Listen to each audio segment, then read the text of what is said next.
All right, let's get this show on the road. Hello, everybody. Welcome to Torn Tuesday, your weekly dose of all things Lord of the Rings. And we have a special episode for you today. Cliff, tell them all about it. You guys heard of a little guy named Sauron? He was just a little guy.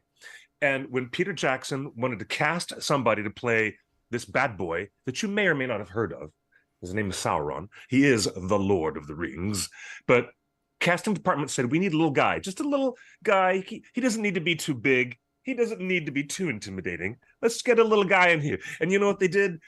Lo and behold, ladies and gentlemen, the advent of Sala Baker's career. It is Sala Baker, our special guest star, joining us today, and his career is taking off in such lightning speed and wonderful new exciting things happening. And we're very glad to have our buddy Salah join us. He's recently starring in the white knuckle ride that is the David Fincher movie on Netflix right now, The Killer. It had a limited theatrical distribution. It's on Netflix right now. And who is catching headlines and catching the most buzz in Hollywood? It's Sala Baker. Ladies and gentlemen, welcome aboard. Hey, how are you? How's everybody doing? It's like they got the biggest, most intimidating man on the field. There you were, and like in that suit of armor with that massive, mace, just blowing people away with a backhand. It's just so powerful. And now here you are doing the same thing to Michael Fassbender. Just giving him the ultimate Fassbender. It's just again, like I saw in one of the comments, someone said it's Sauron versus Magneto. So I was like, oh. That's hilarious because it's kind of true. You guys cross franchises in a major way. Wow. Yes. And so I was like, oh, that's kind of cool. That's great. Let's jump in because we've got so much to talk about. This is the biggest show, the biggest movie that people are talking about this week. It is David Fincher, who did The Game, who did The Social Network, who recently did Mank. He's done everything, and suddenly Gone Girl. Yeah, and now he's doing a movie about a serial killer. Not a serial killer, a gun for hire. An amazing assassin. Michael Fassbender, really, what a tight-jawed and intense part for him to play. And then you have the distinct pleasure of being in the featured combat scene with some of the most intense fight choreography in close quarters that I have ever seen on film. It's nuts. Let's get right into the process. Tell me, how many months of preparation? What kind of rehearsals and the battle, the fighting choreography you had to do? I mean, it's not battle, but it was a one-on-one battle. Yeah. When I had started in December, I'd flown up there to do some rehearsals and meet everyone. And then we basically kind of, with the stunt coordinator, Dave McCumber, and a couple of the stunt people, we started to rehearse some situations, and they'd already had been rehearsing before I'd got there, the stunt team, the action team. And so they'd had variations of certain fights that they were going to take to David Fincher and send him. They were constantly sending to him to get approval. And we had basically, it was December, 3.5 months of rehearsals, like full on 10 to 11 hour days rehearsing different variations of the fight, what would look real, what we haven't seen before. And we needed to see, look, I've got nothing against all these other films and their action in terms of, hand-to-hand combat with, two guys. But we wanted to keep this fight really real and raw. Not too much the overkilling of this and that, but real events of going through. It was a long sequence. Sequence was even cut down. It was an even longer sequence. Oh, really? But I mean, there's just we'd shot so much and given David Fincher so much, and we'd planned everything with Fincher. We rehearsed with Fincher so that we could take apart this house and make sure we had all the right angles and make sure we were getting exactly what we needed to be the fight of the movie. And so we spent a lot of time with Dave McCumber, the stunt coordinator, and really pieced this thing together with David Fincher's, obviously overseeing of it, so that we could make this a little different. And David was very precise, and so is Michael Fassbender. And I'm very particular about how I do things, and so that we can, because David Fincher is methodically, scientifically genius. Yeah. Like, he would say really odd things, and I'll be like, what? He's such a, my cars in the movie, the Bentley and the Mustang, you see very little of them. But this is what David Fincher is. As we were driving past, he says, both those cars are off balance. I need them balanced to the horizon. Put 3 decibels, or he put 3 PSIs into the left tire and 7 into the right, so that they could be level. So when I drive past, the cars are basically level to horizon. Wow. That is intense detail. That's like very fine detail. No one's going to see the car or how it's sitting weirdly, But when I watch a David Fincher movie, everyone is talking about the stunning photography, the cinematography, the way he makes his movies look. Yeah.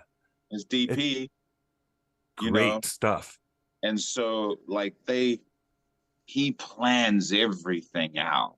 Like, he's a planner, man. And right, so and that he's famous for doing hundreds of takes in all of his movies, and most of his movies are heavy dialogue movies.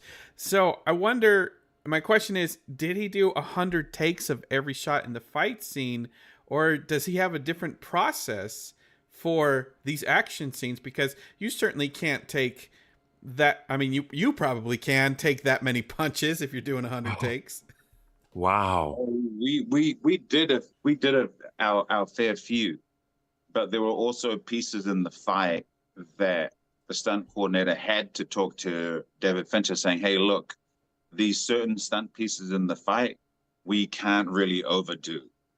We can only do 3 or 4, maybe 5 takes at maximum. Otherwise, these guys are going to get hurt and we can't finish the fight. So there's certain things that we definitely did 40, 50 takes of lots of things in this fight, but it was also to make sure things were right. And I was like, oh my gosh. And then I started doing my scenes with Fincher, and he was like, I would get them in 6, 5, and then I even did a take in 3 takes. And Fincher looks at me and goes, oh, God bless you, Salah. Damn, you're good. Because he would tell me now this take, do this. Put your balance on your right foot as you're walking forward, and then switch it to your left foot, and then look over your shoulder.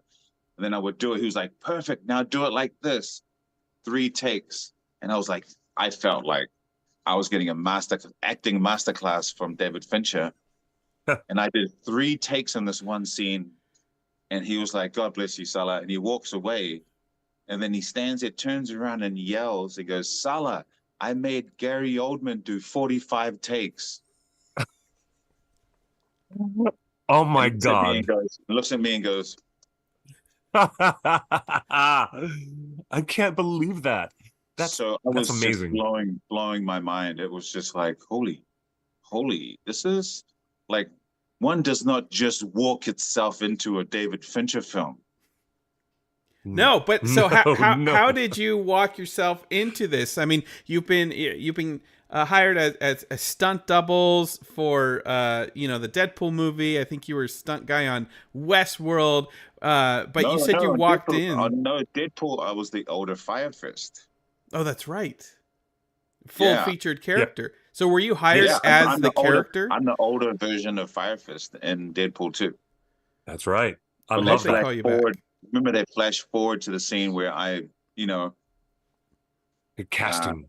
That's right. When I cast that spell over and I burn his child and wife, which is not my favorite scene, but He had, he'd been torturing me through my childhood, so I needed to stop it.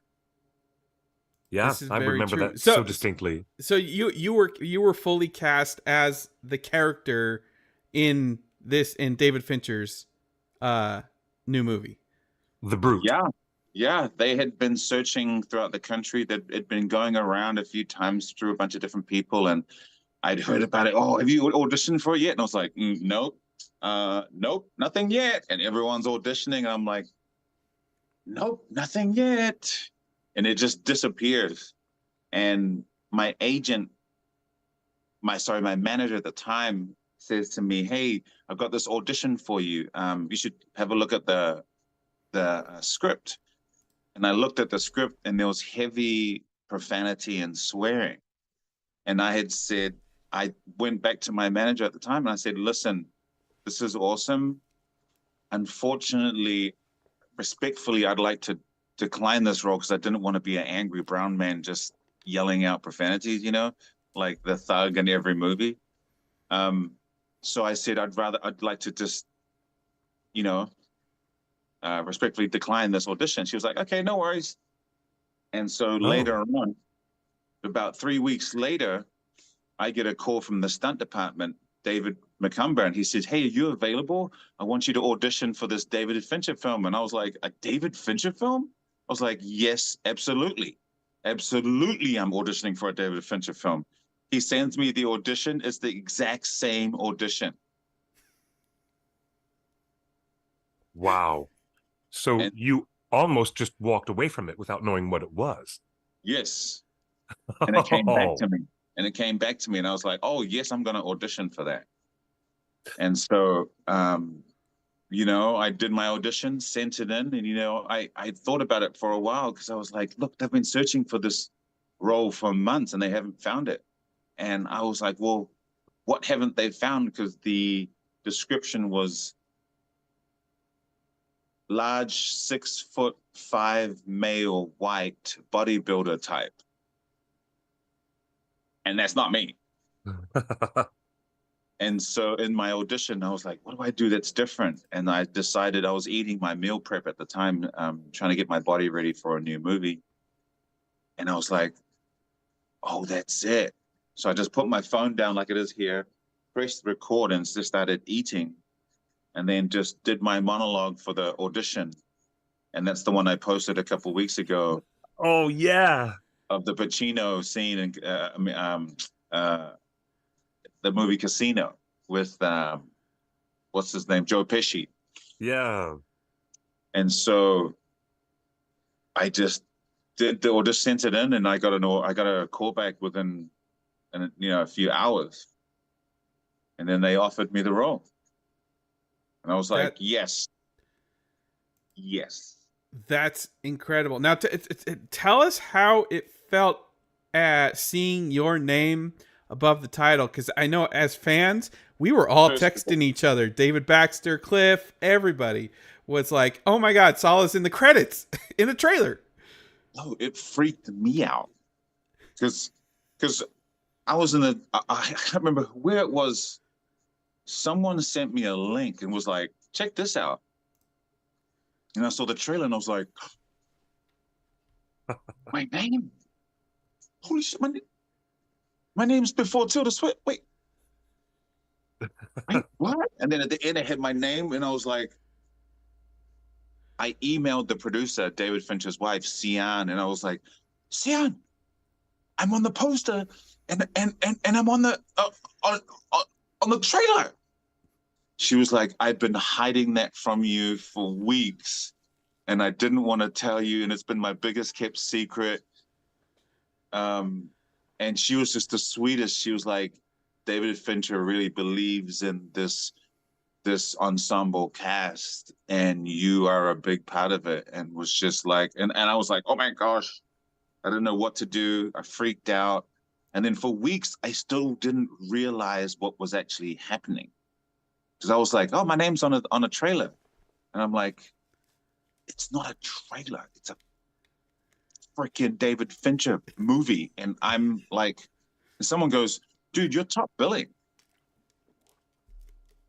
I was like, Usually you have to negotiate for months and months in a very Dude, most difficult way contracts, to get that. most Yeah. most contracts, most actors fight just for that.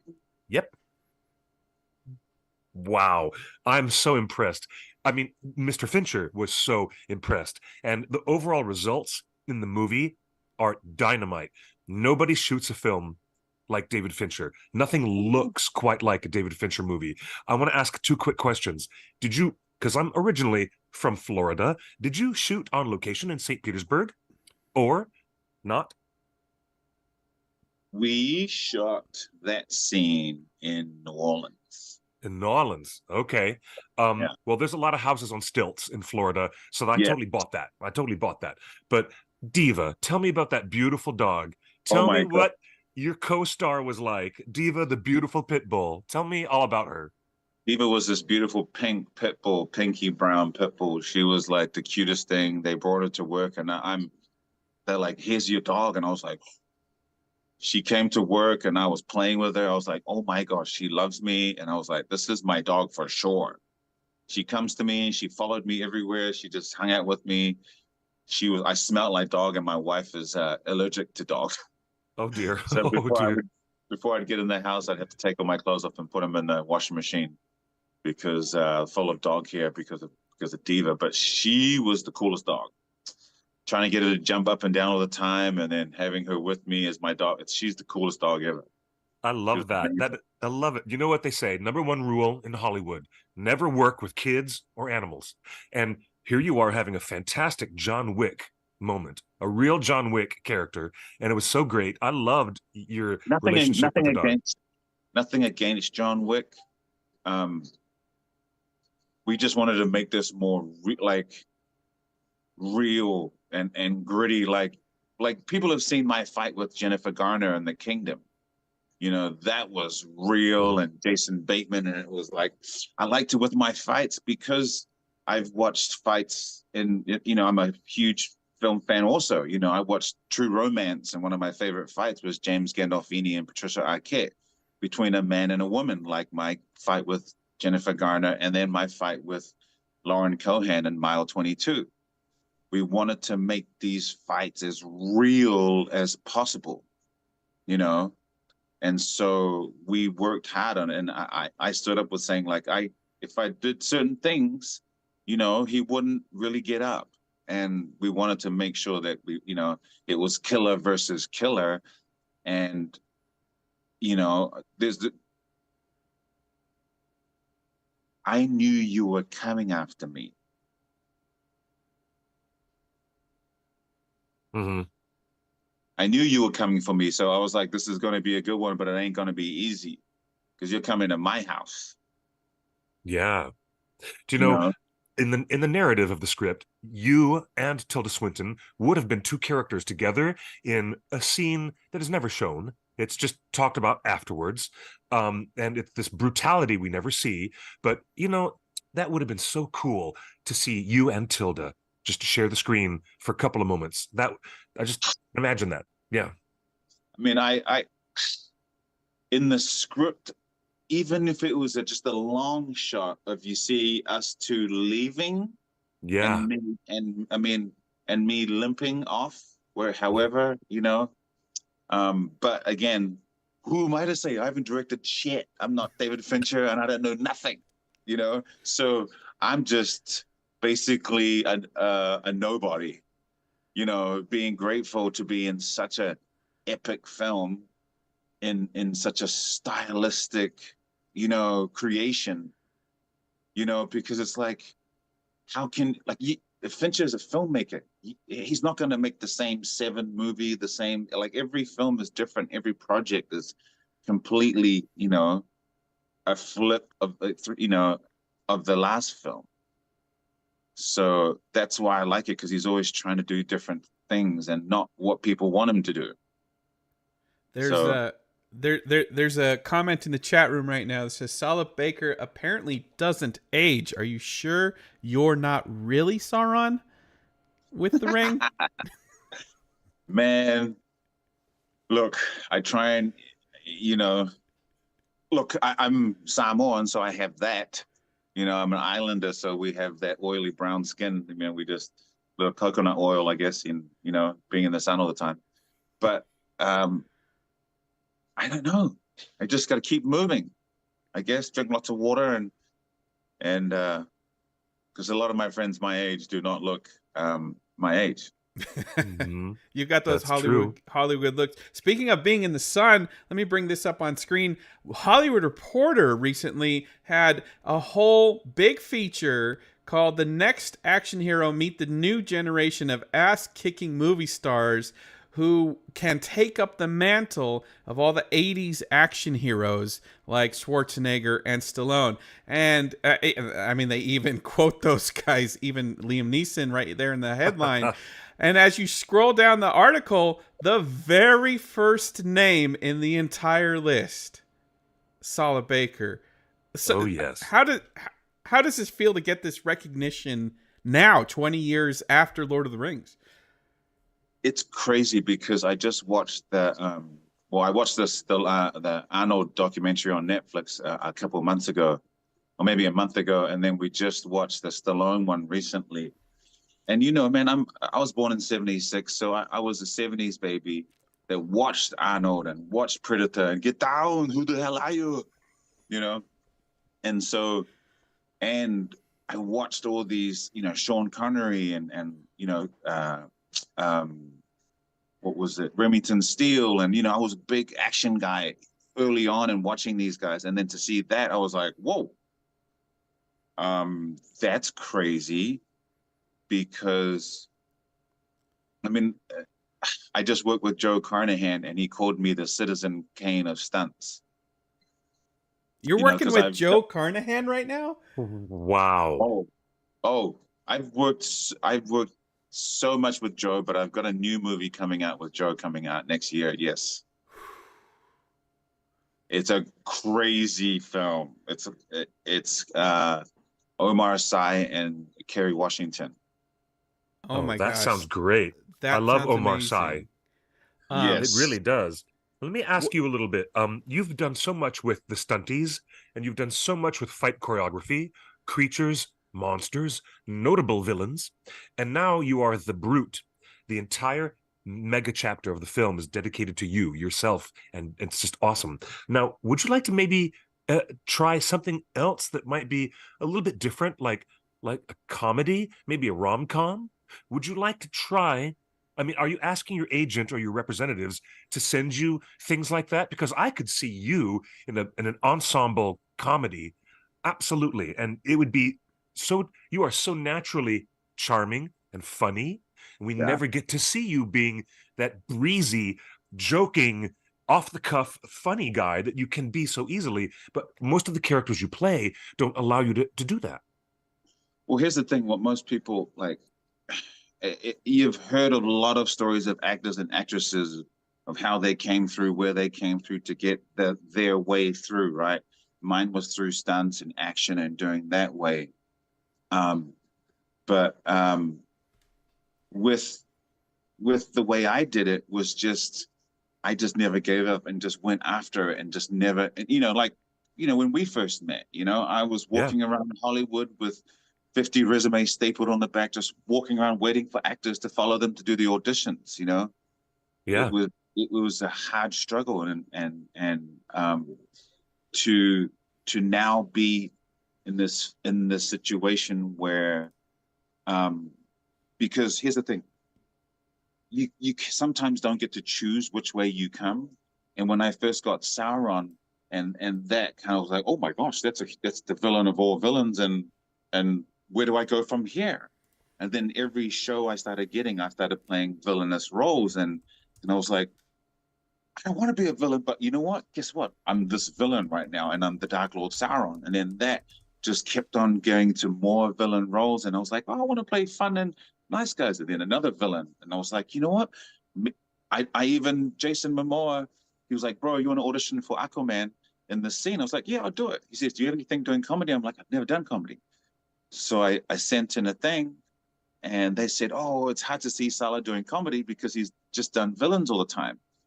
So I'm like, whatever, keep going. I audition, I do the villains, and I'm a good villain. I'm a great villain.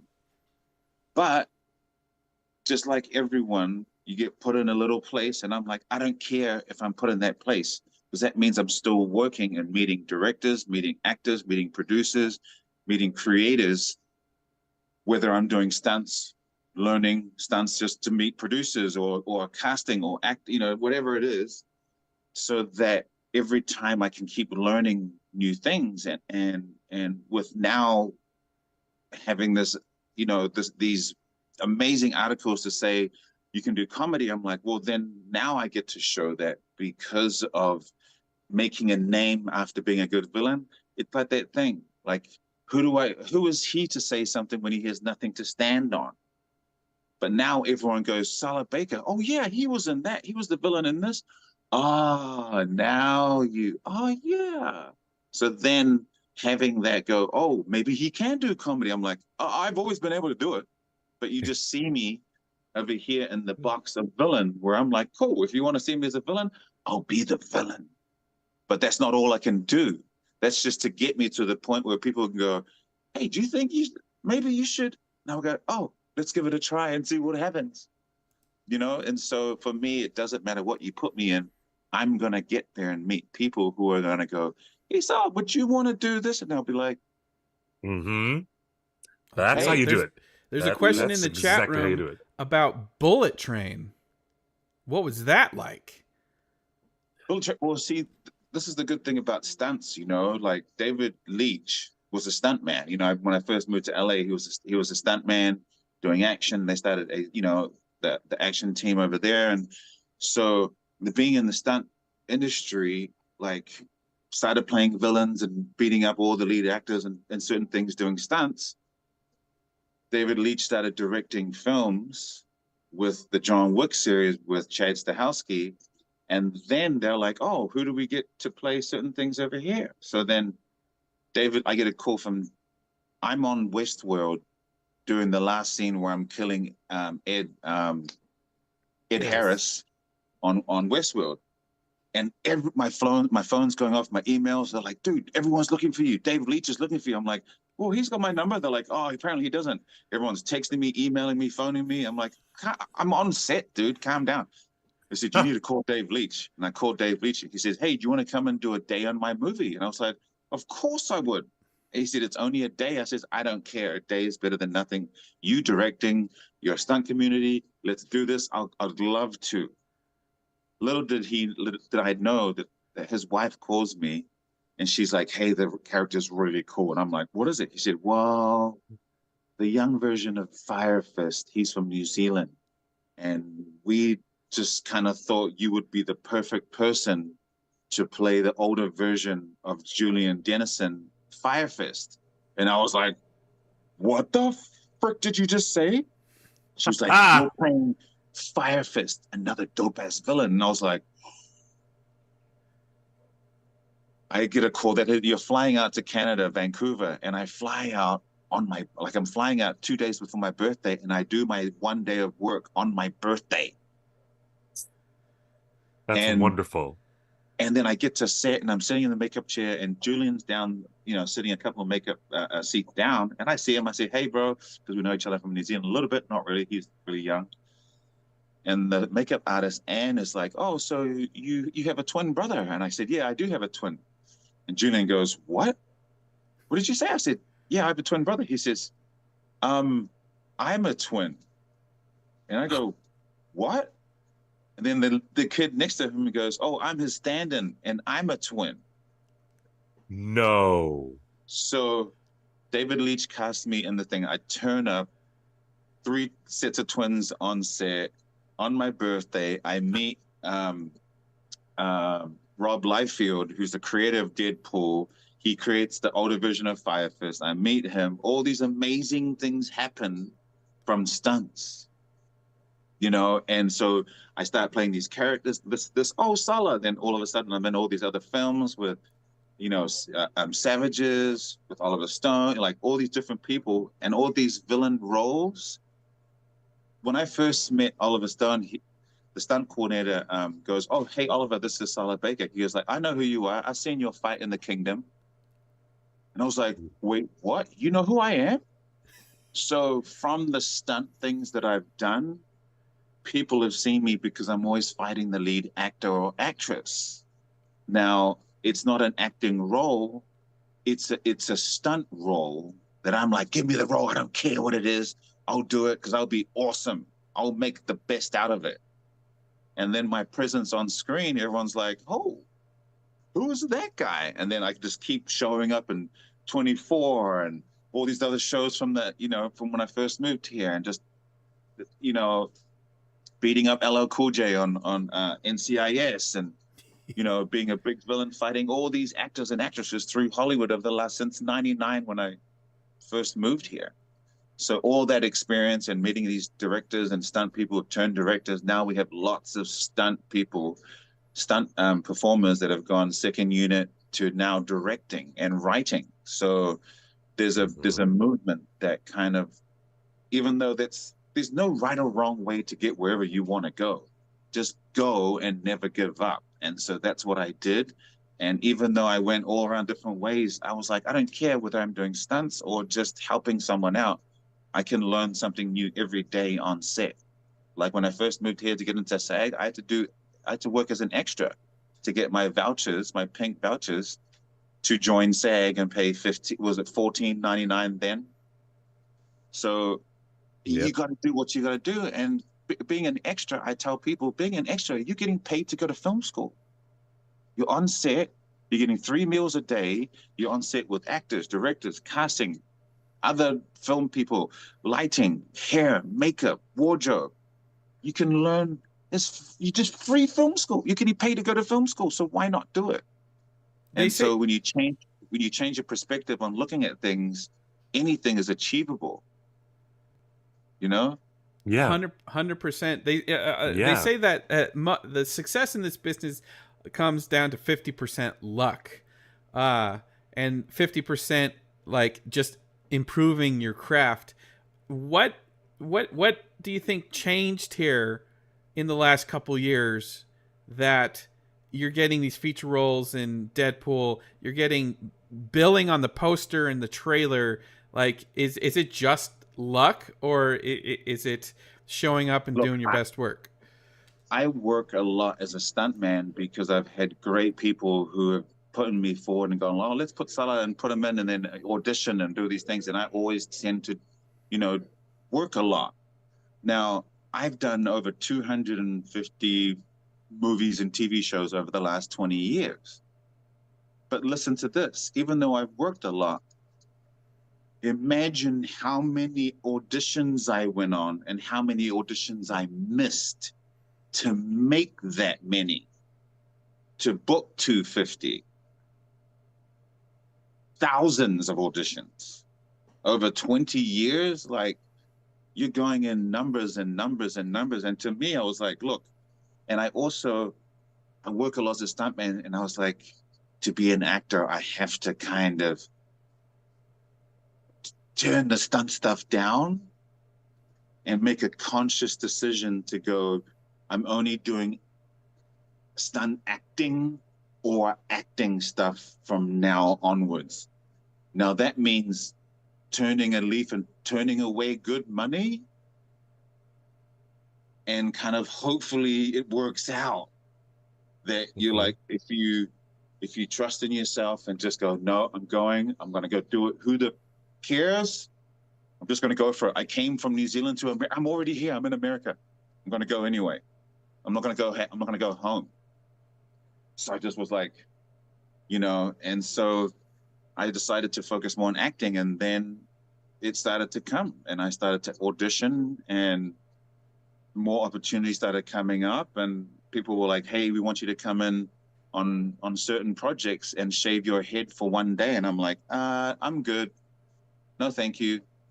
I'll do it for a role, but I'm not going to do it just for one day's work, to be in the background, and that's the kind of stunt stuff. Hey, you want to come and do a fight? You just be in the background, you're just doing a little fight scene in the back of the thing.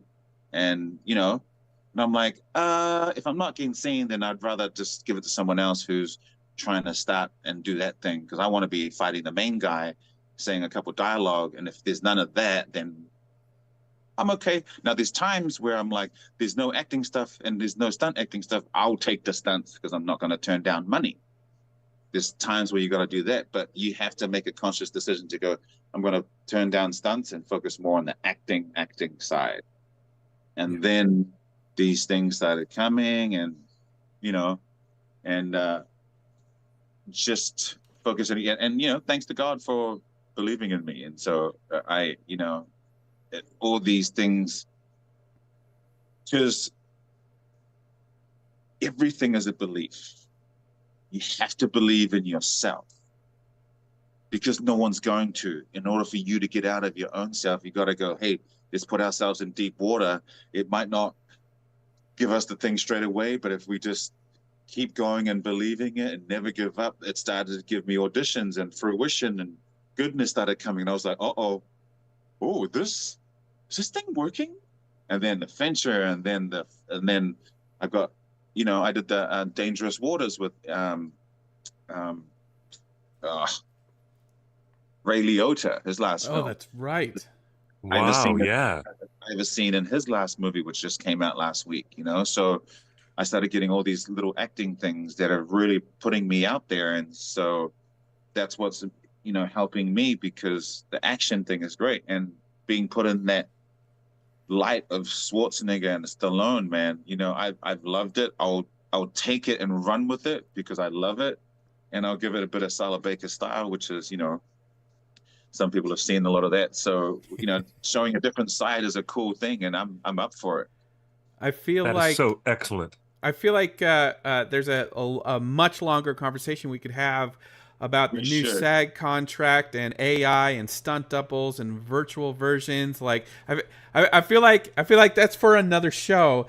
And I think Cliff might have one more question, but I have one question before we let you go, because we know you're pressed for time. I think every fan wants to know, Salah, you're getting title credit. Are you too big to return to Middle Earth and play Sauron in any of the new movies coming from Warner Brothers or future seasons of Rings of Power? Are you too big for Sauron now? It's not that I'm too big, because it's like, would Elijah go back and play Frodo again? You know, it's like, if you've done such a wonderful, like, and that's when they were like, dude, what do you think is better, Sauron in the TV show or Sauron in the movies? I'm like, it's not who's better. It's just different adaptations of an actor playing that character. And it's just different times and different, it's like, who's the best Joker? I still like Jack Nicholson, you know, but then there's Heath Ledger, and then there's all these, and so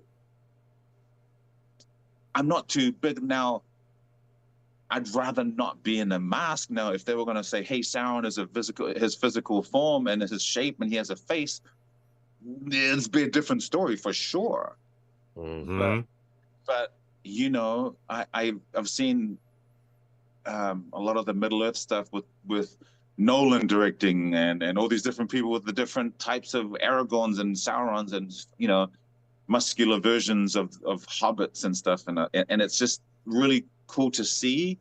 But I'm not going to say no, you know. I definitely entertain it, but I've been part of such an iconic, like, trilogy of Lord of the Rings that really can't be touched, you know, no matter how good the CG gets. It's, you know, I don't know. I mean, again, I'd love to look at what they have, you know, and have a discussion on that. But like, I'm not too big for anything, you know, because I came from nothing. And so I'll entertain anything if it tells a cool story, you know, that kind of also is something like my story, you know, because when I was raised in the world, that's why I love Middle Earth, and I love J.J. Abrams, like, is one of my favorites, because a Jewish director in Hollywood is making multicultural shows. How come he can do it? Every show he does is multicultural, multi everything, all different races and everyone together.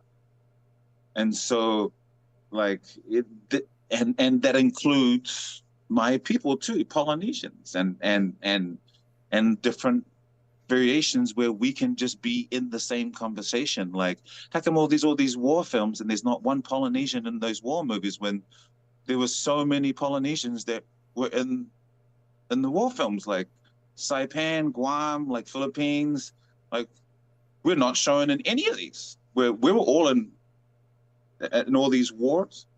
So it's time to show a different side and show, like, that's why I really love J.J. Abrams, because he just had everyone in, like, Lost and like all his shows just had, like, it just had a multicultural cast, and I love that because the world is multicultural. We need to show the world like that, you know, and show it in a way like, look at what's happening to the world. There's all these things happening, so we got to be like more loving, caring, and take care of each other. And you know, times are tough, and it's going to get tougher, and we just have to be kind to each other, as tough as it is, because all we have is each other. You're so right. And you know, empathy is everything. And empathy, and more of it, is exactly what needs to be inserted into the mouth of every policymaker around the world right now. Empathy. Absolutely. You're 100% right on that. And I just want to... Yeah, go ahead. No. Well, I mean, you gave us 15 minutes, and it's now become 45. Bless your heart for being on the show so long with us, Sala, this extra time. It's really appreciated.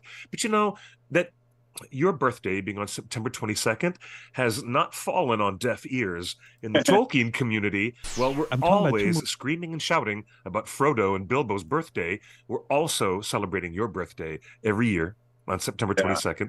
Perhaps it was destiny of some kind that you were born on that special day so that you could be Sauron. It's so cool. Before we let you go, there's one other special person who's with us. His name is Justin Sewell, our producer and co-host. Today is his birthday. We want to celebrate him, and a very happy birthday, Justin. So it is your birthday today, Justin. And before we let you go, Sala, I just want to, you know, happy birthday, Justin. And you're the best. And thanks for putting the show on every week with us. Thank you so much. Say hello to everyone. Thank you so much for watching. And more to come soon. I'm so looking forward to a Carnahan and Baker team up now. Like I'm more hype after watching The Killer on Netflix. It's called Shadow Force. Ooh, Shadow Force. That sounds super cool.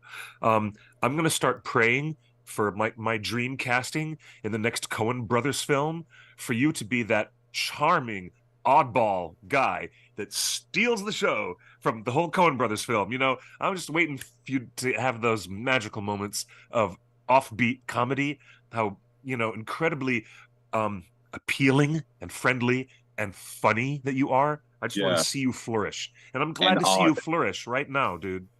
Thank you so much. I love you, brother. Thank you. So you always being there. You've always helped me from the beginning.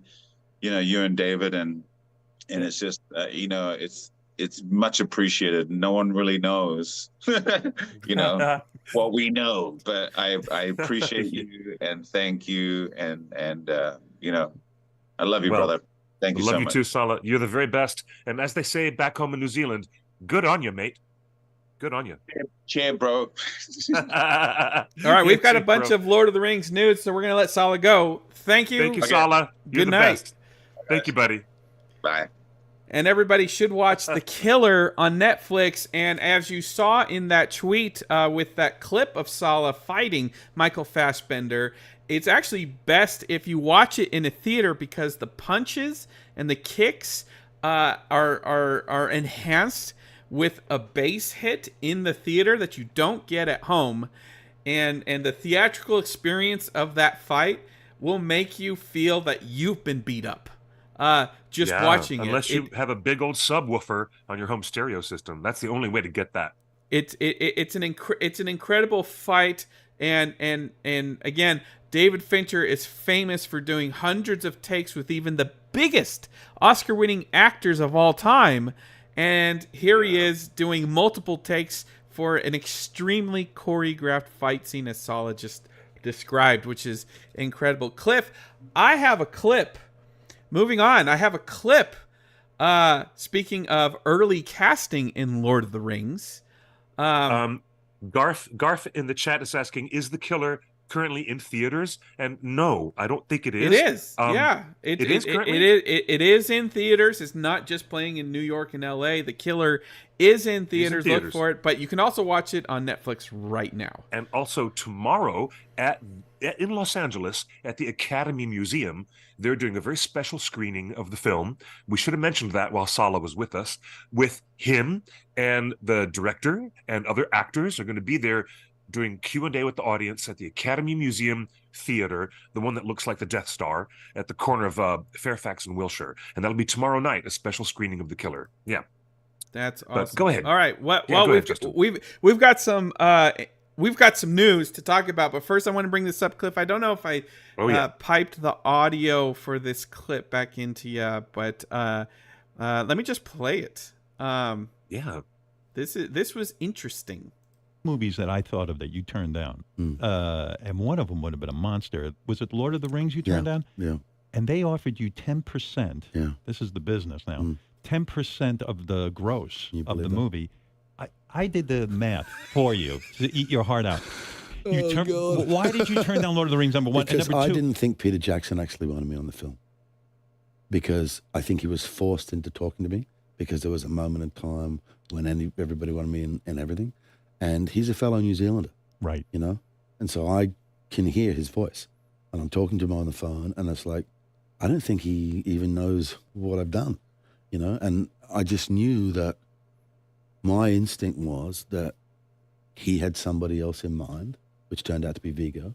Right. You know? Viggo Mortensen. Yeah. And he should be allowed to hire the actor that he wants. You caught a vibe that the studio was maybe forcing him to say, hey, we got to get Russell Crowe for this. Yeah. Wow. Because I did the math. I don't mean to upset you. But I think you would have gotten $100 million. Do you think about that ever? Do you ever say, Jesus Christ, I could have had $100 million if I forget? Who cares about Viggo Mortensen? Never thought about it. Really? Only in situations like interviews where people are polite and kind enough to add shit up for me. Yeah. yeah. And then they can eat your heart out. But it would be nice to have an extra $100 million, would it not? Howard, it would not go astray. It would not. You would know what to do with it. And the other role, famously, Wolverine, which Hugh Jackman, of course, has done a brilliant job with, right? Brilliant. We agree. And there's no way I would have ever done that. Why? Even if I'd done the film, I wouldn't have carried it through with the grace and the direction that Hugh gave it. You would only do it once. Possibly, right? Have you ever done? I mean, there you go, folks. That's how close we got to Gladiator himself, Russell Crowe, being Aragorn in Lord of the Rings.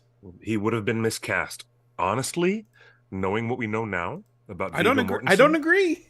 He would have been miscast. No. Maybe you don't agree, but why Gladiator era Russell Crowe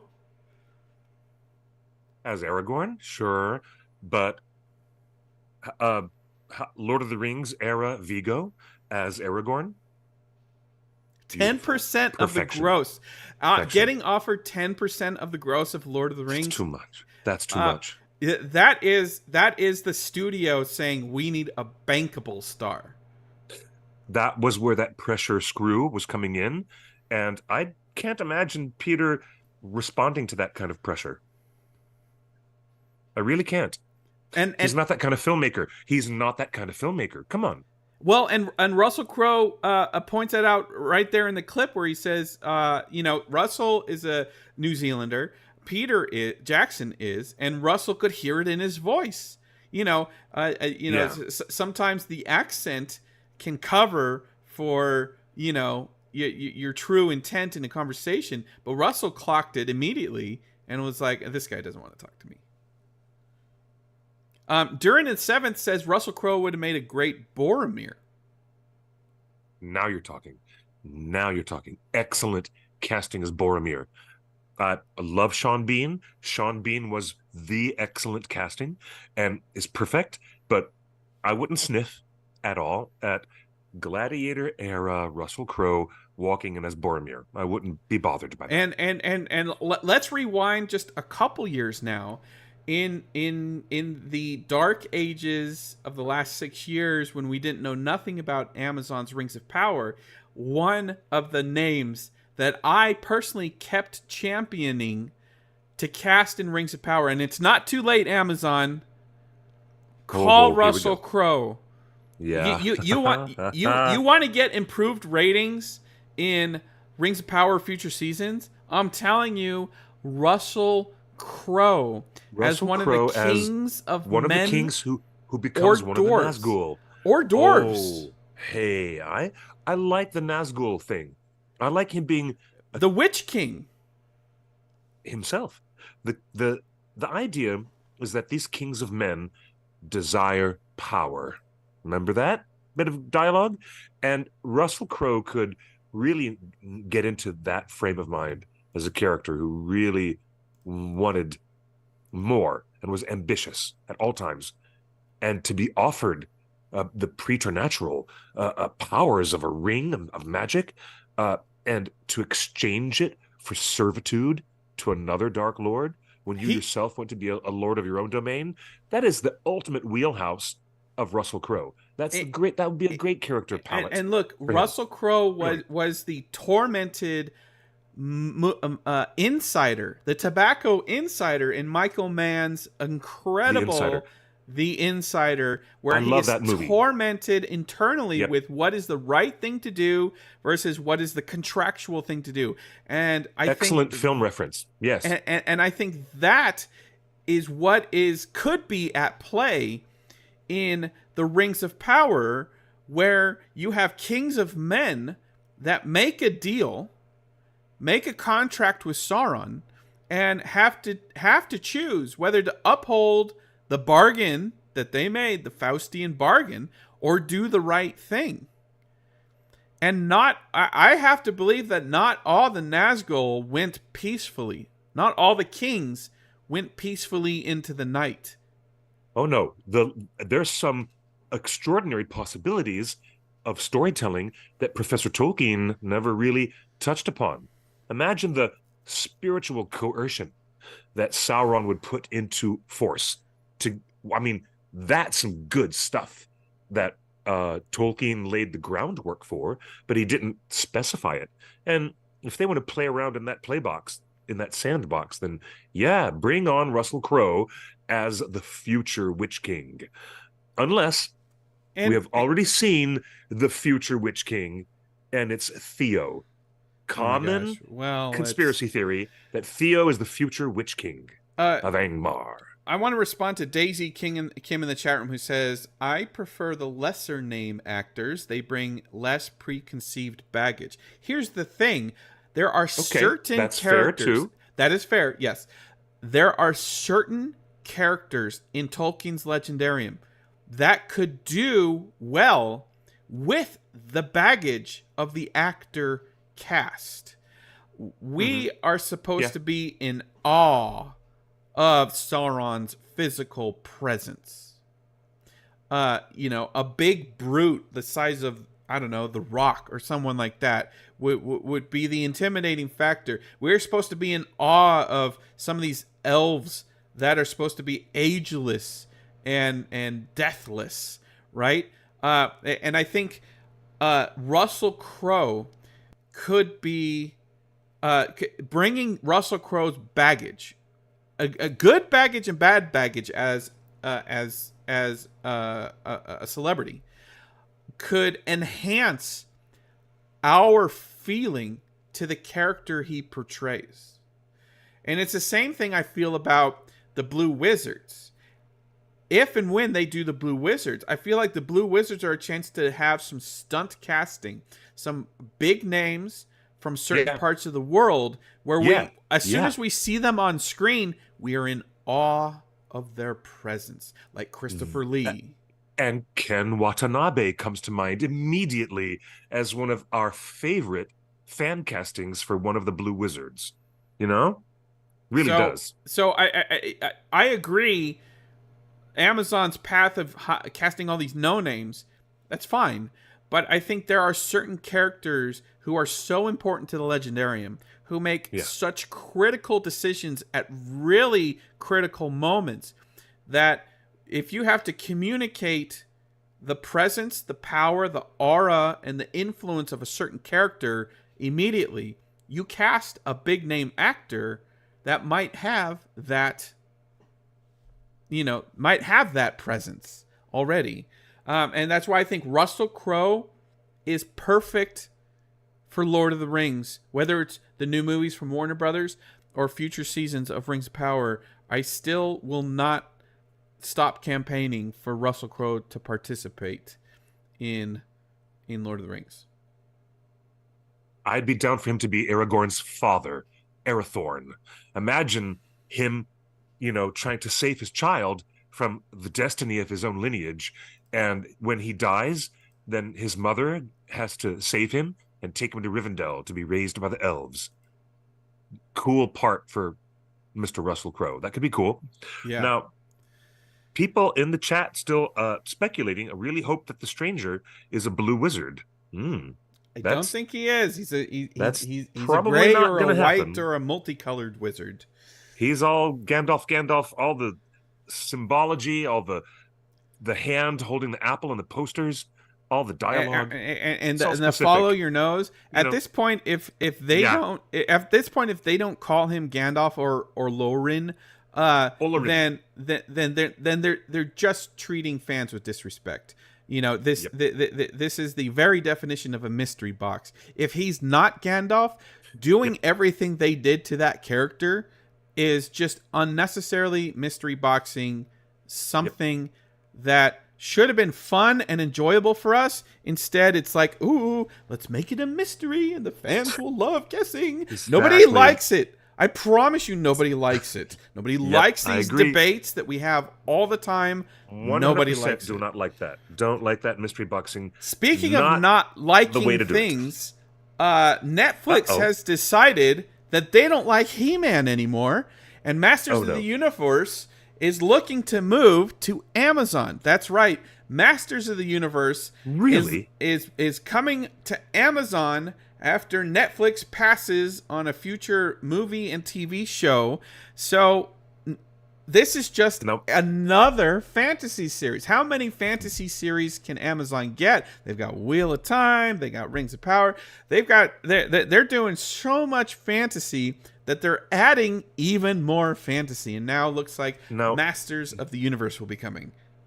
Mattel Toy Company has made a lot of big splashy news this year with the success of the Barbie movie. And in addition to that, right in tandem, all the entertainment press gave us a lot of news about the company's further, very wide-eyed plans to introduce all of their other toy lines into feature films, television series, and that certainly includes MOTU. We call it MOTU, Masters of the Universe.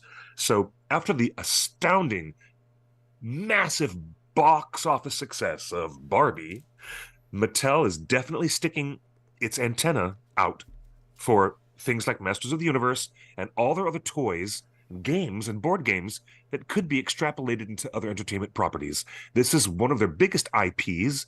Netflix has for a long time had a very fruitful and successful relationship with She-Ra and Masters of the Universe, producing animated series that have been very successful. Friends of the show, Kevin Smith and Nate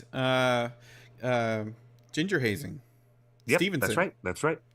Exactly. So this is weird now that Netflix is being all precocious about it and saying, we don't want to work with Masters of the Universe. I'm telling you, nobody wants a new movie based on Uno or the card game or Battleship or any of that other junk.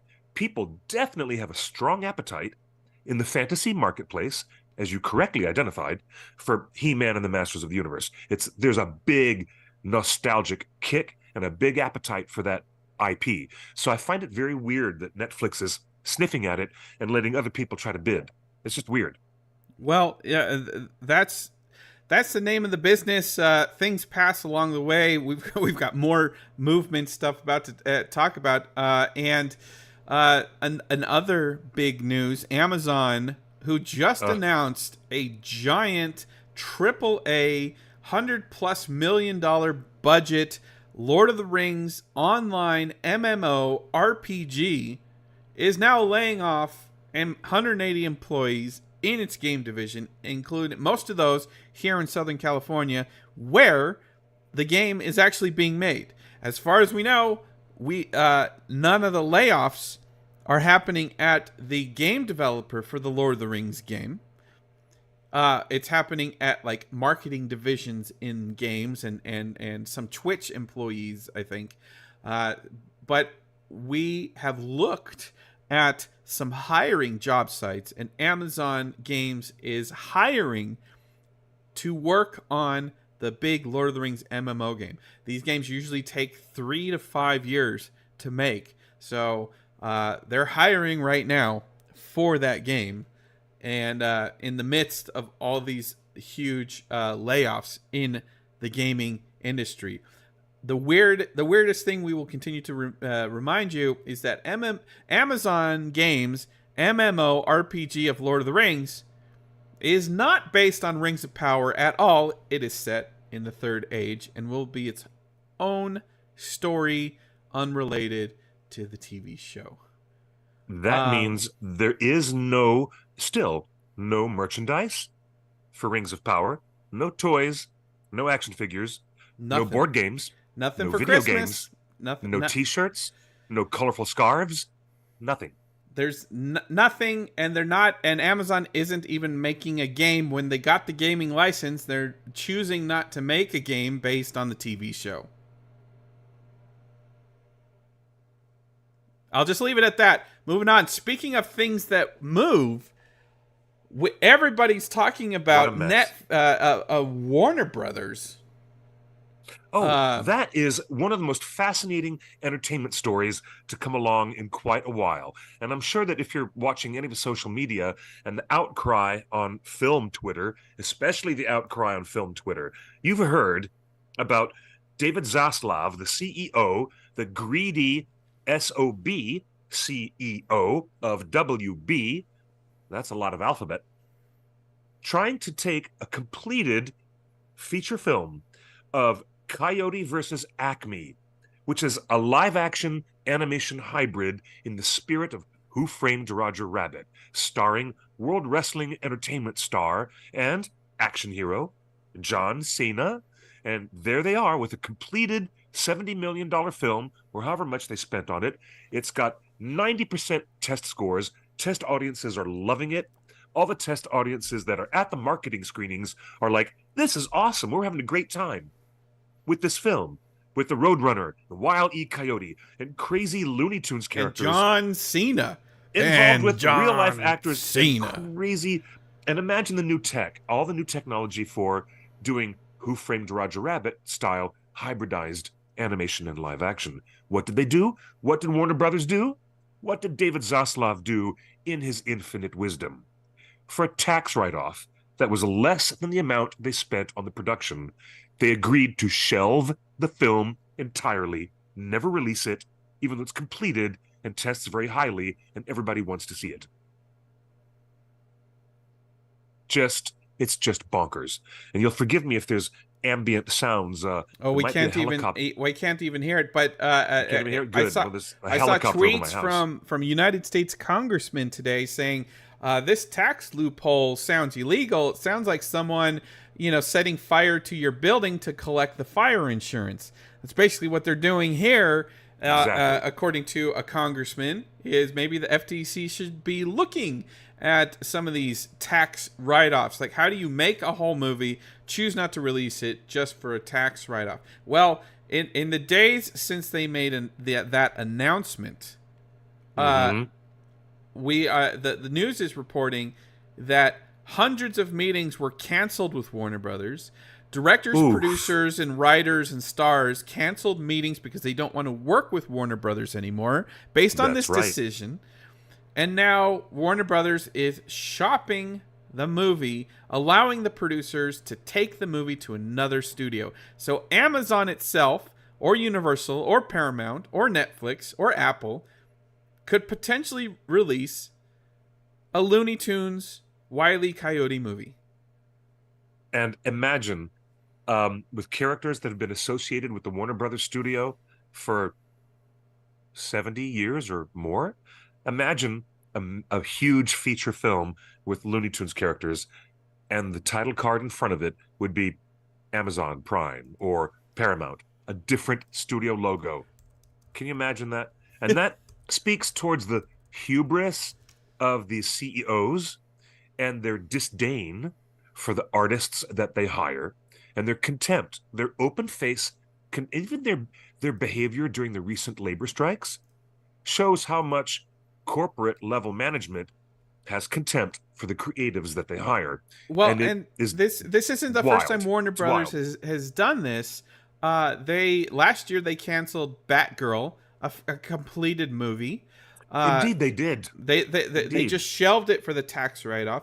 Warner Brothers DC unit also shelved Swamp Thing, a fully completed TV show.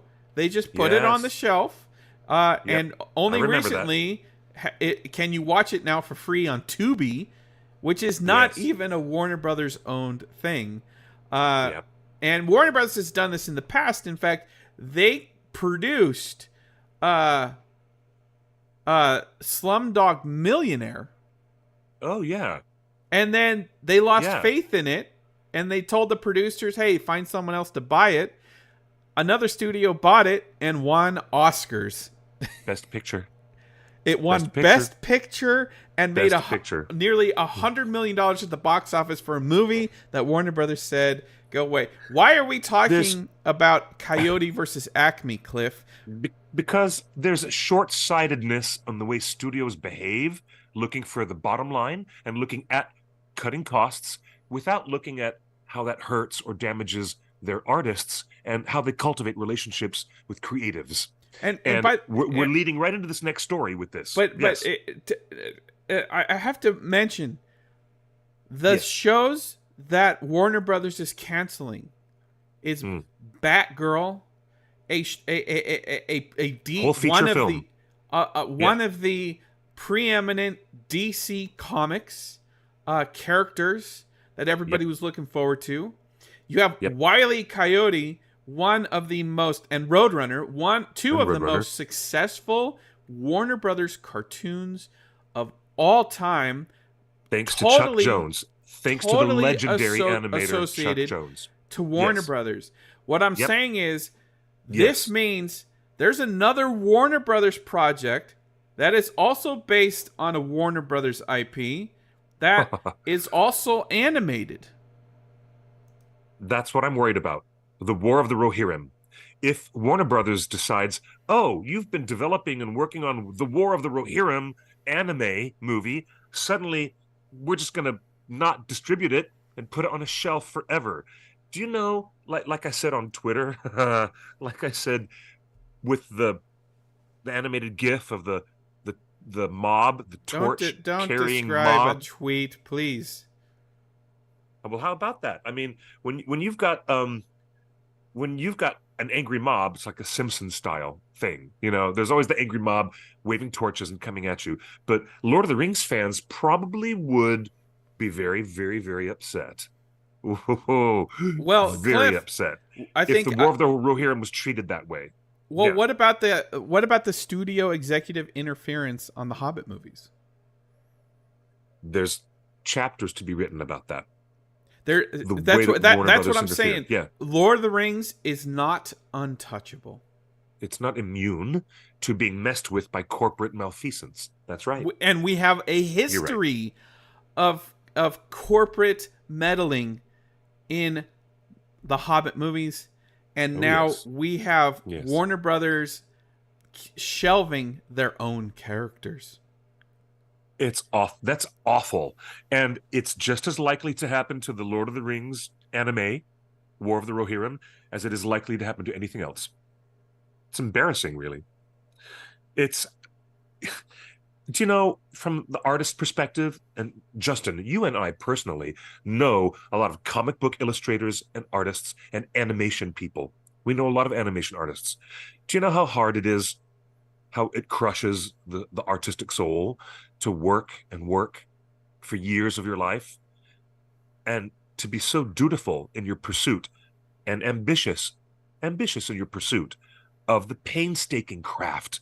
The craft of animation is something that I deeply, deeply respect. I'm sitting on the Guillermo del Toro fence, where I feel the same way he feels about animation being a completely beautiful adult art form for cinema, for filmmaking. And I feel just like we're in dangerous territory that any CEO would say, I'd rather take a $55 million tax write-off than honor the blood and sweat and tears of all my artists that I've hired over the past 3 years. I mean, Cliff, there's a question in the chat room. Can I ask, why has no one purchased the rights to the Silmarillion? That is because the literary estate of J.R.R. Tolkien, the Tolkien estate, as we refer to them, have never sold the rights to the Silmarillion. They're not available. So nobody has been able to get that IP. No Silmarillion, because at this moment, who knows if that might not change in years to come. But as of this moment, during this live stream, the Tolkien estate has not sold the rights to anybody for any adaptation. Not a ballet. And we don't see that coming anytime stage play, soon. Not a video game, not a movie, not happening. Nope. And we don't see that coming anytime. No, we don't. Soon. No, we don't. But weirder things have happened. Simon Tolkien made this weird side deal about the appendices with Prime Video. He made a whole separate deal. Yeah, so that's how we got to the Rings of Power. Let me bring up this graphic. It's our little Green Dragon Gossip graphic. It's Green Dragon Gossip. Not all the news is bad, Cliff, because our little spies are saying the War of the Rohirrim is fully on track for its new release date this December, which matches up with the December release dates of all 6 Peter Jackson films. And we're hearing that they are doing internal screenings now, this month, as we speak. They are doing internal screenings for studio people and for marketing people to start to wrap their heads around what the movie is and potential ways to market it. And now that the SAG strike is over, re-recording days are currently on schedule for next month. So in December, Miranda Otto and Brian Cox are scheduled to come back into the studio to re-record some dialogue, to record some new dialogue, because the script changed a little bit during production. So everything that we're hearing as of today, now that the SAG strike is over, is that all systems go.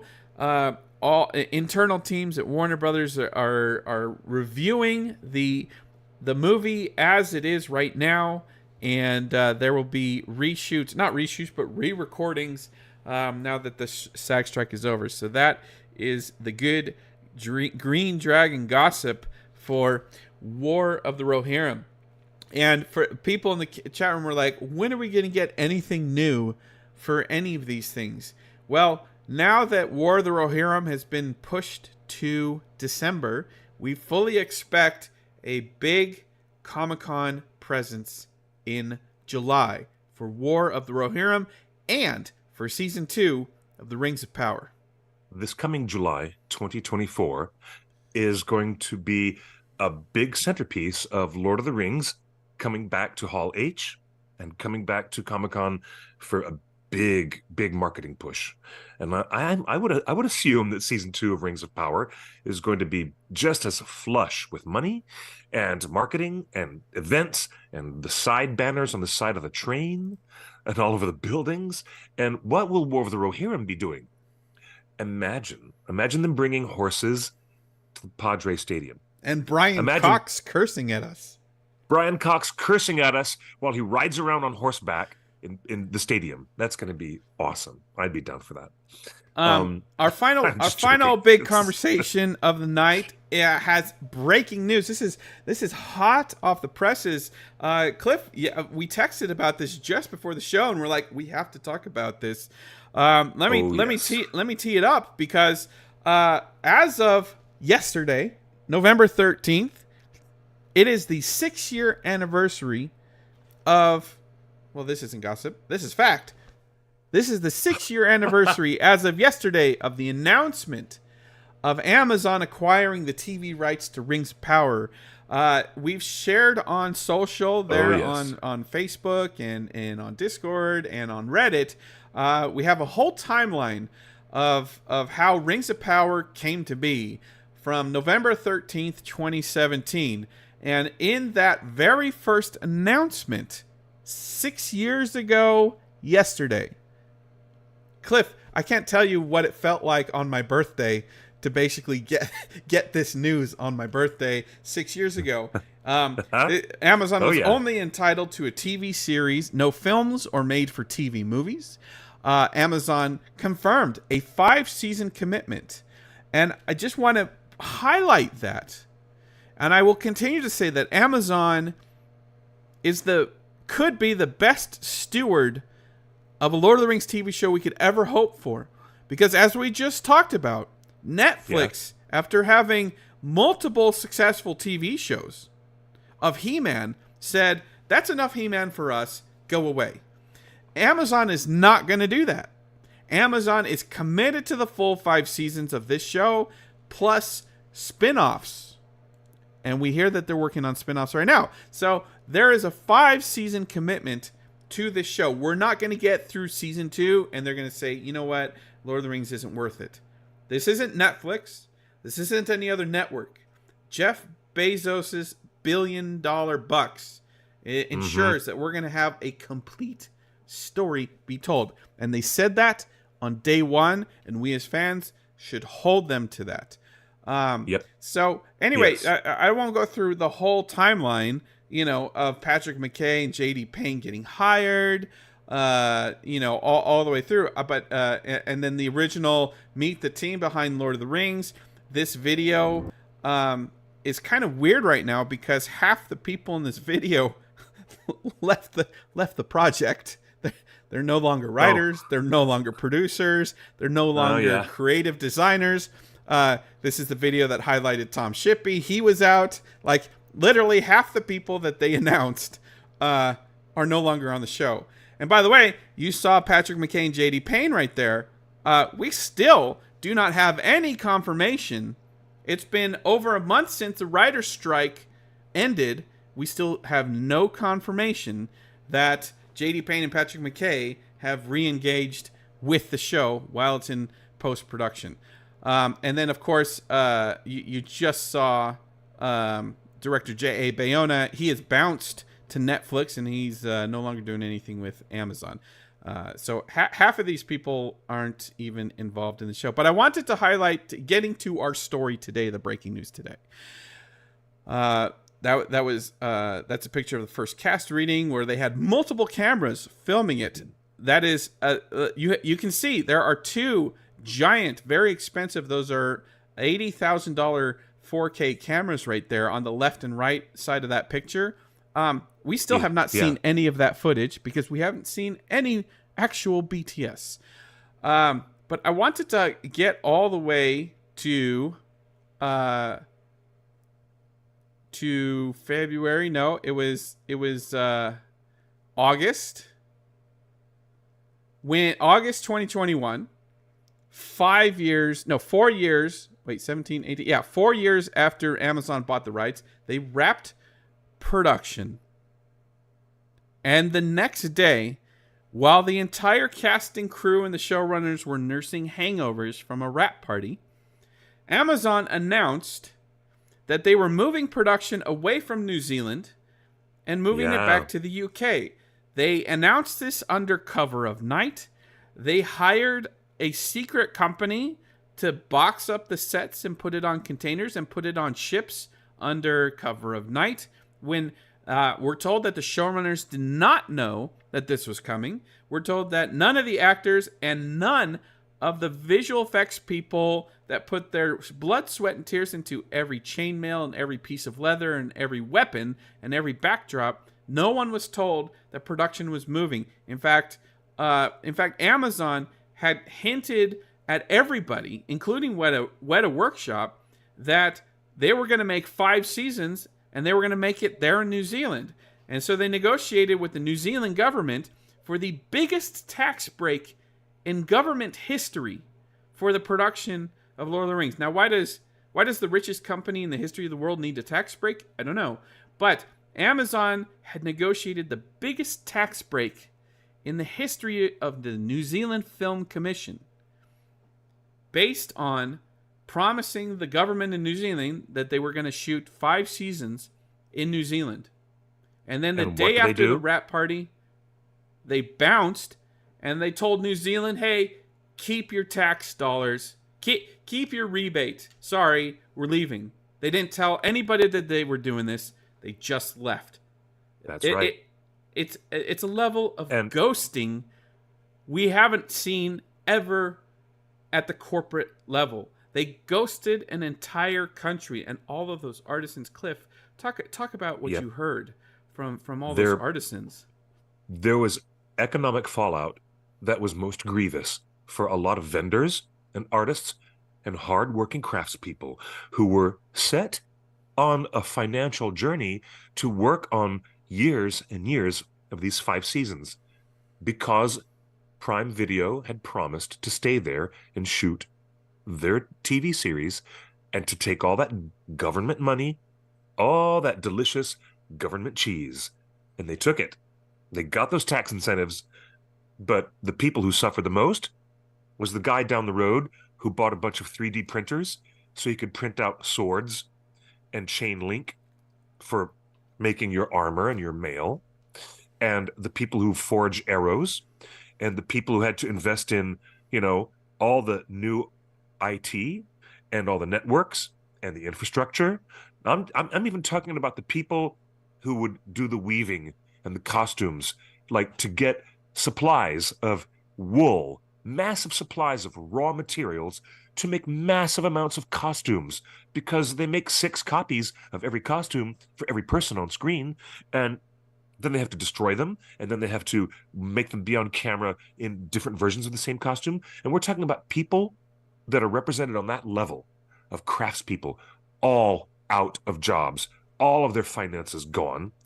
They had to go back. I knew actresses who were going to be in the Southlands and be like an actress and working continually for years on a show. And now she's back to driving Uber Eats to make a living and keep the lights on, because the studio didn't keep their promise. They took the government tax breaks. Did they actually say, never mind, you can have or did they take the tax incentives and run anyways? They told New Zealand to keep what was left of their contract, basically. Okay. So, awful. It was just an awful situation, and they didn't try to spin it or anything. They just said, hey, look, I feel bad for the people who are training the horses and doing the stunties. Yeah, we know these people. And New Zealand is Middle Earth in the public consciousness. And I tell you, Warner Brothers has a real opportunity to make a deal with Peter Jackson and Weta and Park Road Post and Wingnut Films to be the executive producers of whatever movie's going forward. But as far as Amazon's concerned, they moved. Also, I just read today that the Auckland Film Commission, who spent $30 million upgrading the film sets so they could be the high-tech film sets that Amazon needed for Rings of Power, they've been trying to sell that studio because they're now $30 million in the hole, because they spent all this money expecting Amazon to employ people for the next 5 years, and those employment checks get taxed, and that would be put back into the coffers of Auckland City. Well, Auckland City is now has been trying to sell the film studio since Amazon left, and they still can't find a buyer. So because they had customized the studio so specifically to Amazon's needs. So Amazon then moved to the UK, and for the first time for season 2, Lord of the Rings was being filmed pretty much wholly in Tolkien's backyard. Now, Cliff, that's a pretty good sign, right? Well, yeah, it's lovely to come back to the English Midlands. So much of Middle-earth was inspired by the Midlands of England. And we're talking linguistically, languages, and also the physical environment, of course. And you started the hashtag fidelity to Tolkien, and isn't finally shooting a Lord of the Rings in and among the rolling hillsides of actual England more fidelity to Tolkien than New Zealand, as good as it is, could be? Mm-hmm. Sure, I'm down with that. Sure, but you're still missing the Alpine regions to have massive snow-capped mountains, and all that other stuff means there's you've no got to find other mountains in locations. the UK. Well, Scotland is quite mountainous. You can go up to Scotland and get some footage, but it's not alpine. It's not snow-capped above the snow line, like where the trees stop, right? And it's just snow. That doesn't happen with those kinds of elevations. But England is a perfectly suitable place to film many of the exteriors of Middle-earth, but not everything. So there are trade-offs either way. And they're filming in Spain. We saw spy reports. We did see some stuff in Mallorca, right, in a Spanish island. But I have to say that I in some ways I agreed with Amazon's business decision for the long term, because they told Hollywood production entities and magazines that the goal was Amazon to set up a production hub so they could just keep filming all these wonderful fantasy shows with Neil Gaiman's Anansi Boys, Wheel of Time, Good Omens, now He-Man, She-Ra, and more of Carnival Row. Row. Like, the idea was to set up kind of what Marvel Studios has in Atlanta. I don't know if you know this, but almost all Marvel movies are shot at the same studio in Atlanta, Georgia. And Amazon said that they were trying to build a production hub, where they could just sit in one place. And when I showed you guys previews of some of the studios there at Shepperton, we went around and we saw what they were building, over 1 million square feet of new film studios. We went to Bray. You've seen the helicopter or the drone shots of the Bray studios where they've been filming for season 2. Yeah. So for everything that we've seen, is Amazon was like, what was being true to their word, like, hey, they moved production back to the UK so that they could begin this giant production facility where it's just churning out fantasy shows after fantasy shows after fantasy shows. Here's the breaking news, folks. Today, November 14th, 2023, Amazon warns of a threat to UK as Hollywood rival, says shoots can be relocated at short notice. And it's no accident that they're using a picture of Rings of Power Galadriel in this article. Cliff, tell us about this article. What does it mean? Is Amazon threatening the government of the UK? I was just looking at this article in greater detail, and I was really surprised. They were making an open letter to Parliament because they wanted to give their advice on policy that might change. And they wanted to caution the governing body of the UK government that should you change things unfavorably that our production doesn't like, then there will be a very quick response where we'll just jump ship and go somewhere else. And don't be surprised if we do it. That's literally what they were saying. Let me pull up the article. They did this they did this exact thing to the country of New Zealand. They sure when did. Amazon says shoots can be relocated at short notice, they literally did this exact thing to New Zealand, and now they are threatening the UK. So all of that talk about building a production hub has now gone out the window. Yep. The UK has built a booming screen industry on the foundations of generous tax breaks, world-class studio space, a highly skilled workforce, and a shared language. Just like in New Zealand. All of those bullet points are exactly like in New Zealand. Don't get lost here.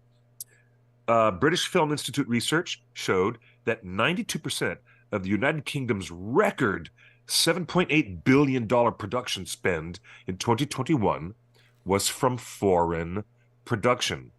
That means Prime Video and other people coming in. But then they said in comments written and submitted to the UK Parliament's influential Culture, Media and Sports Committee, which is holding an inquiry right now on high-end film and TV. Amazon said, quote, "It's important for policymakers to appreciate that it's much easier to change the location of a production than it is to relocate other parts of the economy." So they're saying you can't move the railway system out of UK, you can't move the farmland economy out of UK, but you sure as hell can take a movie production and jump and get out of the UK. And it is such a weird flex, don't you think, Justin? Especially because they just did that to the country of New Zealand. Yes. Plus, they lost all the goodwill that they had brought with the fans, with the marketing deals, because Air New Zealand was going to do stuff. Tourism New Zealand was going to do co-marketing deals and run ads for like Visit New Zealand. The fact is that all of that goodwill toward New Zealand and toward fans of Lord of the Rings, they burnt in flames, and they did They sure did. without telling the crew, the vendors, and the showrunners, and they did it under cover of night while everyone was asleep nursing the wrap party hangover. And here they are, Amazon is threatening to do exactly the same thing again. So how are we supposed to... That was such an ugly way to handle it. That was an ugly way to handle it. Like all the goodwill. Cliff, we just talked about the good reasons to film in England. It's truer to what Tolkien envisioned when writing these stories, going for walks with his wife Edith and seeing what he saw, and what the trees look like and what the woods look like. That I don't know how to say this. They've just lost again all of the goodwill about shooting in Tolkien's backyard. Indeed. That's a very succinct way to say that. They're actually stating how faithless they intend to be. They behaved in a faithless manner before, and now they're doing it again. And this sentence boils it all down. Quote, this is Amazon telling the UK parliamentary inquiry, the Culture, Media and Sport Committee, and they're saying, the production landscape is hyper-competitive. Well, that's stating the obvious. We know that. With jurisdictions continually looking for ways to attract high-end TV and film productions. Short-term policy changes or additional costs to doing business could see an immediate impact on productions moving away from the UK and at short notice. So it's not even a veiled threat. It's not even a thinly veiled threat. They're saying if you do anything to rock the boat or to incur more costs against our easy breezy little production, then we're going to be faithless partners. We will be faithless partners, and we're going to cut and run like we did in New Zealand.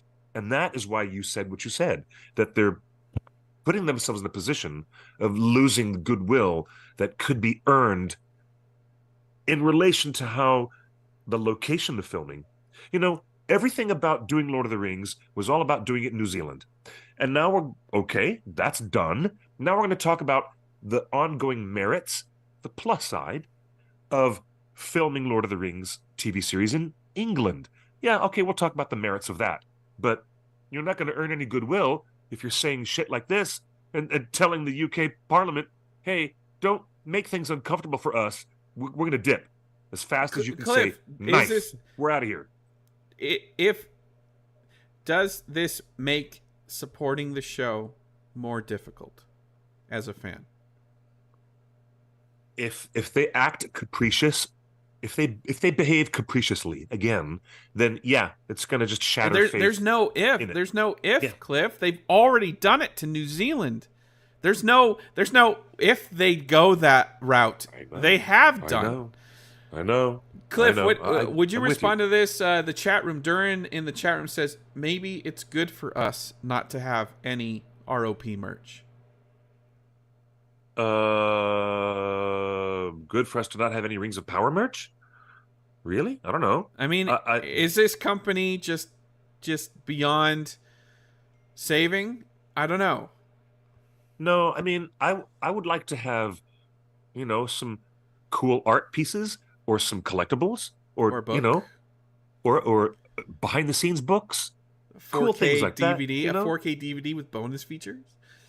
Yes, everybody wants a 4K UHD Blu-ray. Yes, we do. But so they shot Wheel of Time season 2 and 3 in the Czech Republic, and they're currently shooting second unit in South Africa. Okay.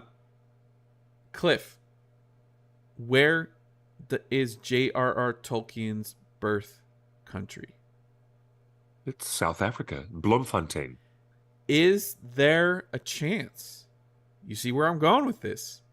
Could Rings of Power actually complete the circle of Tolkien's life by filming season 3 in his home country of South Africa? Who knows? But and Cliff, where opportunities? Where are the mountains and valleys and rivers in South Africa? South Africa is very mountainous. South Africa is beautiful. It's very mountainous. Yes. We should do a deep dive on South Africa in the future because it is beautiful. Something. And by the way, Cliff, there are other opportunities for shooting season 3 in South Africa just from a crew and a background extras and casting opportunities. The talented and beautiful people that work and live in South Africa bring a lot of opportunity to the show that I think we would like to see as fans, as far as other cultures being introduced, Eastern cultures and Southern cultures that we have yet to be introduced to in Middle Earth beyond cameos in Peter Jackson's movies. People in the chat saying that there's no proper infrastructure for large-scale production there to support there in South Africa. Other chatters saying South Africa is perhaps a bit unstable at the moment in the geopolitical sense. Okay, and all of these might be factors as well to play in against that, but we'll see. I am just shocked. Maybe I'm not shocked, I'm not surprised, but they're literally telling the world, hey, we're in the UK for now, but if the breeze changes direction and if we don't like it, we'll quickly. And they already did that to New Zealand. I know. So Cliff, knowing that they're capable of this, knowing that they're shrewd negotiators like this, what's your advice to the British government? Deal or no deal? Let them walk if they want, or give away the biggest tax break in British history? Well, they've already got those tax breaks all lined up, and the ink is dry on those contracts. Yeah, what they're worried about Amazon's obviously is changes. What they're warning the government about is making policy changes that would make it more costly or expensive for them to continue working as they are. And we're talking about tariffs. I want to support this show. I want to love the show. You don't understand. The most frustrating thing for me is I want to desperately love the show. And at every turn, I'm giving more and more reasons not to love the show, from the treatment of actors like Joseph Mall as Adar, from marketing decisions, and now all the way to business decisions of abandoning countries, entire countries, where you get the best of people's creativity because of the passion that they have for Lord of the Rings, both in New Zealand as the home of Middle Earth and in England as Tolkien's hometown. So many wonderful things have been created and shot in England. Star Wars in the Pinewood Studios, not to mention the incredible stop-motion animation of the Aardman Studios that are there. So many amazing TV series have been very successfully created in the UK, including one of my all-time favorites, the Emmy-winning Dark Crystal, Age of Resistance, and Good Omens, and really, really popular series like The Sandman, which, coincidentally or not, is getting a high-definition 4K UHD release of from its Netflix. First season. Not from Amazon, from Netflix. Not Rings of Power. Rings of Power isn't doing that, but UK shows have had a winning streak, and they might as well stay in that sweet spot. I'm talking Good Omens, Sandman, Dark Crystal, all of my favorite stuff. Cliff, those have been my favorite favorite things for the past couple of years. Cliff, what do you think of Brian Martin in the chat room says, I think what we miss is the way Peter Jackson treated the material and fans with so much respect. Yeah, that's gone the way of the dodo. We do miss that. And thank you, Brian, very much for being with us in the chat. Amazon has been a big supporter. Amazon marketing has been a big supporter of fans, and we got all those fan screenings and those wonderful Comic-Con events. And the marketing team at Amazon Studios, based here in Culver City in Los Angeles, has been a wonderful partner. And we try to bring as much goodwill from Amazon to the fans here, and we're going to continue. And I hope that Amazon sponsors a cool Lord of the Rings party at Comic-Con next year. But we can't ignore all this other stuff. Hey, before we go, we got a couple big news tonight or tomorrow. People have already been receiving their copies in the mail, but you should put on your list the updated and revised letters of J.R.R. Tolkien. It comes out in the U.S. tomorrow. Tomorrow's the big day. Tomorrow. Such a big day. So the new and revised updated letters of J.R.R. Tolkien. If you go to TheOneRing.net, right there on our homepage, we have a giant article of what's new in these letters. And based on the conversation we had with the Tolkien Guide. So big, long article. And of course, the long 2-hour conversation is embedded in that post. It's right there at the One Ring Net. Also, we just posted Weta. That's terribly exciting. It really is really exciting. So if you're a book fan, you're eating well this week. If you're a movie fan, you're eating well as well, because in Auckland, speaking of Auckland, where they filmed Rings of Power, Weta founder Richard Taylor and his wife Tanya have announced an exclusive screening of Lord of the Rings Return of the King, where he and his team will do a running commentary inside a movie theater of Return of the King for the 20th anniversary there in Auckland. So if you are in New Zealand or if you are anywhere near there, this is on December 5th, and it is worth making an attempt to go to. You will not be disappointed. I am so stoked about that for friends I know that are going to get to go to that. I'm so stoked. And the FOMO is real. It's the one thing I really want to do this year. But it's okay. I have beautiful wedding couples, and I'm providing wedding ceremonies for them this weekend and that weekend as well. That's wonderful. I know, but I'm so looking forward to looking forward to hearing back from that event. I really am. We should clarify that the decisions made by Warner by the business executives at Warner Brothers Discovery was made above the Warner Brothers executives. This is the CEO David Zaslav and the Warner Brothers Discovery, the parent company, made the decision to cancel the Looney Tunes show, the Looney Tunes movie, the Swamp Thing show, and the Batgirl movie for a tax write-off. here's the thing. You mean it was above the level of the CEO's decision? It was above the Warner Brothers CEO's decision. It was the top guy making a tax write-off. Here's the thing.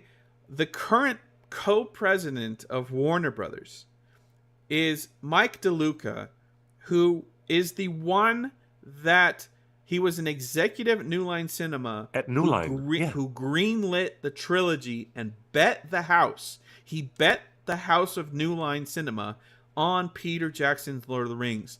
He did. The co-president of Warner Brothers, as we speak right now, he's not the CEO, he's the president of Warner Brothers. He is the guy that put Lord of the Rings in motion. He is Mr. Lord of the Rings. He is a huge Lord of the Rings fan, and he is not going to let Lord of the Rings War of the Rohirrim get obstructed like any other thing. If there's one franchise that the president of Warner Brothers is going to protect at all costs, it's Lord of the Rings. So we're really excited for War of the Rohirrim. I hope so. Good to end on a slightly optimistic note, especially with all the bad news in the world and all the pessimism. But that is a nice, bit of reassurance, and let us hope that plays out to be true. In the live chat, question: Hey, hello there from Cardiff. I think a big missing thing is transparency. Where were the behind-the-scenes documentaries for Rings of Power? We've often commented on that. Well, we just talked about it. There was so much drama behind the scenes that there probably isn't much that they want to talk about. No, man, there's so much that could be monetized. No, Cliff, imagine all the people that interviewed for behind the scenes working on season 1, and then they lost their job.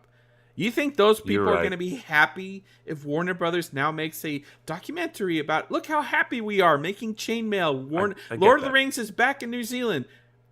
I guarantee you that nobody would be happy with that documentary. So I get that. By the way, in hindsight, now that things have changed this much, yes. Yeah, I get that. By the way, this whole show, I've been wondering, why is Shrek behind me? It's out of focus, but it's actually a hand-drawn hobbit hole. That's Bilbo's house with the tree above it. The tree on top of the hobbit. That's the hill. If you've read the book, Mr. Underhill. It's the hill. Yes, it's called the hill, and that's why he took that surname, Underhill. Bag End is. That's what it says on the sign on the thing. This whole time I'm like, I don't have anything Shrek in my room. Anyway, that was a great show. Thank you to Sala Baker for jumping in with us to talk about The Killer. It's now on Netflix. You guys should watch it tonight, or maybe watch it tomorrow. Maybe watch it this weekend. It's really good. If you can watch it in a theater, it's really good. Turn it up. The fight scene is so much better when it's loud. Yeah, I agree.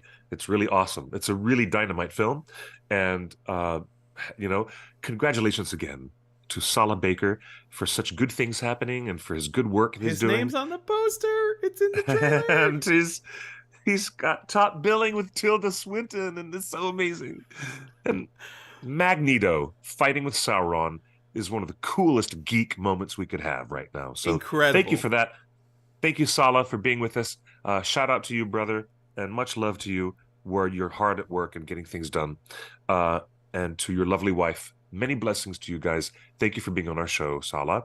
And to everybody else, these beautiful, beautiful people in the chat. There's Diana, there's Duran the Seventh, there's Otaku Senpai, and thank you, Brian Martin, and everybody. What a great crowd.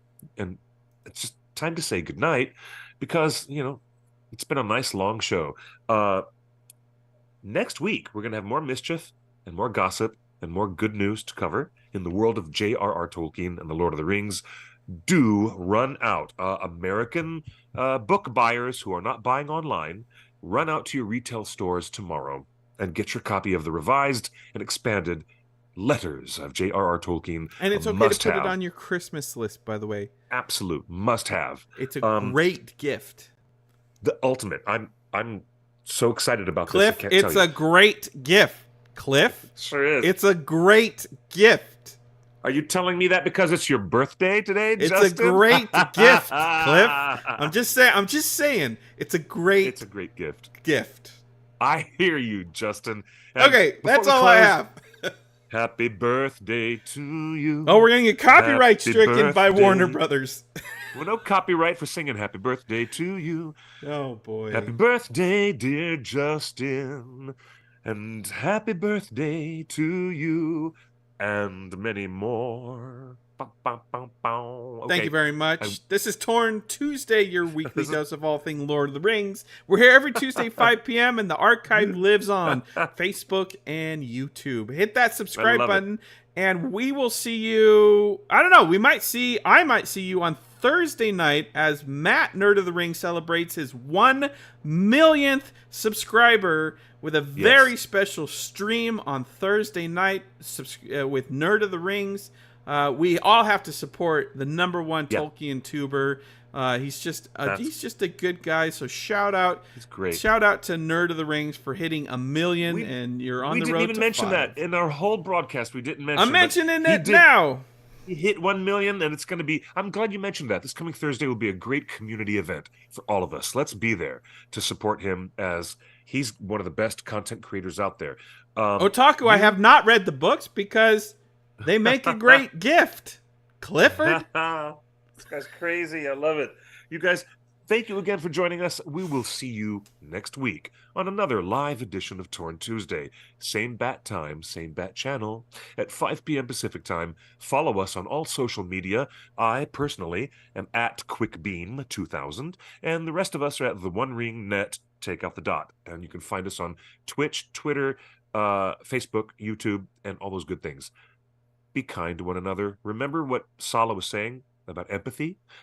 Remember, that's the word of the day, empathy. Be good to one another. And a very special birthday wish to my producer and good friend of many, many years and co-host, Mr. Justin Sewell. Happy birthday to you. You folks, stay safe. We'll see you next Tuesday. Until next time, as I love to say, good night and good luck. Or better yet, buenos noches y buena suerte. Bye, everybody.